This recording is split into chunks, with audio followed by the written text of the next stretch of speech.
जय जगन्नाथ। नमस्कार दर्शक बंधु, मामा साहू यूट्यूब चैनल को आपण मानक स्वागत। दर्शक बंधु, आज यही आध्यात्मिक और प्रेरणादायक वीडियो रे आमे जानिबा सकाळु उठी केउं दुईटी मंत्र उच्चारण कले जीवन नकारात्मकता दूर हुए, मन शांत रहे और भाग्य रे सकारात्मकता परिवर्तन आसी पारे। आम हिंदू धर्म वेद और पुराण रे सकाळ समय को ब्रह्म मुहूर्त बोली कुआ जायछि। एही समय रे परिवेश शांत रहे, मन पवित्र रहे और भगवान को स्मरण कले आध्यात्मिक शक्ति बढ़े बोली शास्त्र कहे। पुराणा ऋषि मुनि माने कहूथिले, जेमिति सकाळ सेमिति सारा दिन।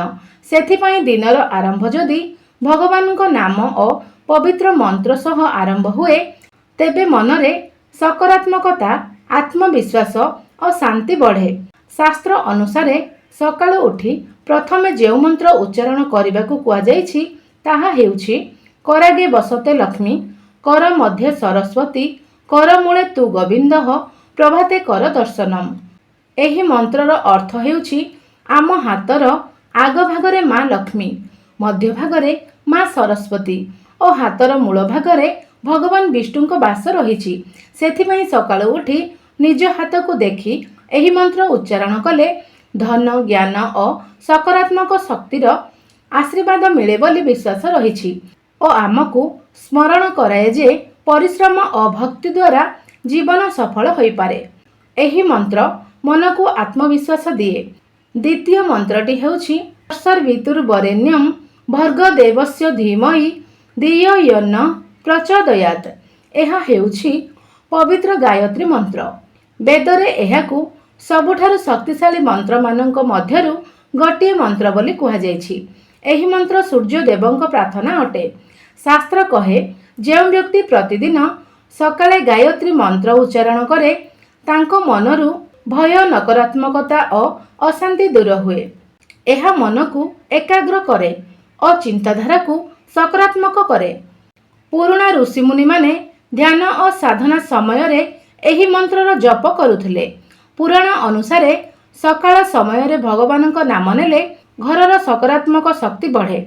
सकाळर प्रथम चिंता जल्दी भल हुए, तेबे सारा दिन मन शांत और प्रसन्न रहे। सेथिपई अनेक घर मानकरे सकाळ उठी भगवान का नाम, मंत्र और पूजा पाठर परंपरा रहिछि। वास्तुशास्त्र कहे जे सकाळ समय रे घरे मंत्रध्वनि, शंखध्वनि किंबा भजन शुणिले नकारात्मकता शक्ति कमी जाए। जेउ घरे प्रतिदिन भगवान को स्मरण हुए, सेठारे शांति और सुख समृद्धि रहे बोली विश्वास करा जाए। सेथिपाई सकाळु उठी मोबाइल देखिबा बदल रे किछि मिनिट पाई भगवान को स्मरण करने को शास्त्र परामर्श दिए। शास्त्र एहा मध्य कहे जे मंत्र उच्चारण केवल धन पाई नुहे, मनर शांति और आत्मिक शक्ति पाई मध्य अत्यंत जरूरी। जेउ व्यक्ति सकाळु सकारात्मक चिंता सह दिन आरंभ करे, से जीवन रे कष्ट को मध्य धैर्य सह सम्मुखीन करिपारे। मंत्रर शक्ति मन को शांत करे और आत्मविश्वास बढ़ाए।